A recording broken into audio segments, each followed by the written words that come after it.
CPM-നും തിരഞ്ഞെടുപ്പ് കമ്മീഷനും നേരെ വിമർശനവുമായി AICC general secretary KC Venugopal.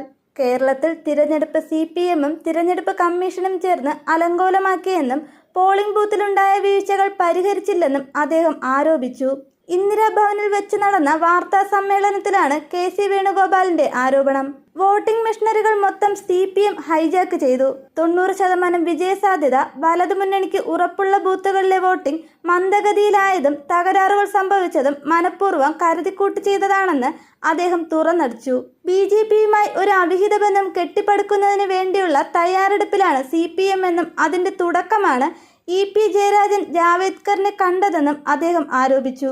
അതേസമയം മുഖ്യമന്ത്രി ആ കൂടിക്കാഴ്ചയെക്കുറിച്ച് ഒരക്ഷരം മിണ്ടിയിട്ടില്ലെന്നും പകരം ആ കൂട്ടുകെട്ടിനെ തള്ളിപ്പറയുകയാണ് ഉണ്ടായതെന്നും വേണുഗോപാൽ കുറ്റപ്പെടുത്തി.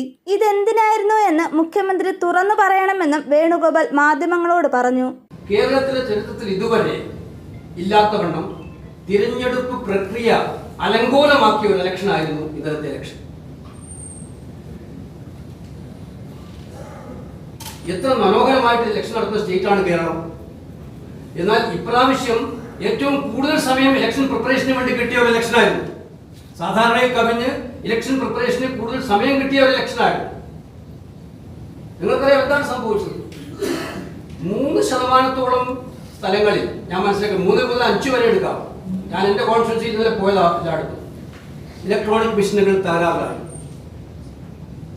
1.5, 2, 3 മണിക്കൂർ വരെ മെഷീനുകൾ തകരാറായി പോളിംഗ് നടക്കാത്ത ഒരുപാട് കേന്ദ്രങ്ങൾ നമ്മുടെ സംസ്ഥാനത്തുണ്ടായി.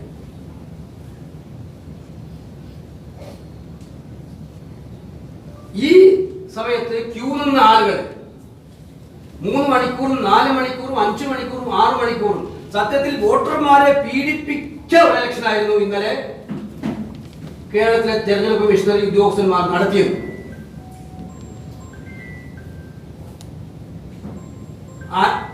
അനാരോഗ്യമുള്ളവരുണ്ടായിരുന്നു അതിനകത്ത്. അവർക്ക് കുടിക്കാനുള്ള കുടിനീര് കൊടുക്കാനുള്ള സംവിധാനം ഉണ്ടായിരുന്നോ? 5 മണിക്കൂറും 6 മണിക്കൂറും ക്യൂവിൽ നിൽക്കുന്ന ഈ ഏറ്റവും യെല്ലോ അലർട്ടാണ് എനിക്ക് മനസ്സിലാക്കിയെടുത്തോളം 2 ജില്ലകൾ ഒഴിച്ച് യെല്ലോ അലർട്ട് സ്റ്റേറ്റ് ഗവൺമെന്റ് പ്രഖ്യാപിച്ച ഒരു സ്റ്റേറ്റിൽ ഒരു കുടിനീര് കൊടുക്കാൻ സംവിധാനം ഉണ്ടാക്കിയിട്ടുണ്ടായിരുന്നു. ഇരിക്കാനൊരു ചെയർ, അസുഖമുള്ളവര്, പ്രായാധിക്യമുള്ളവര് ഇവരെല്ലാം ഉണ്ടായിരുന്നല്ലോ വോട്ടർമാരായിട്ട്.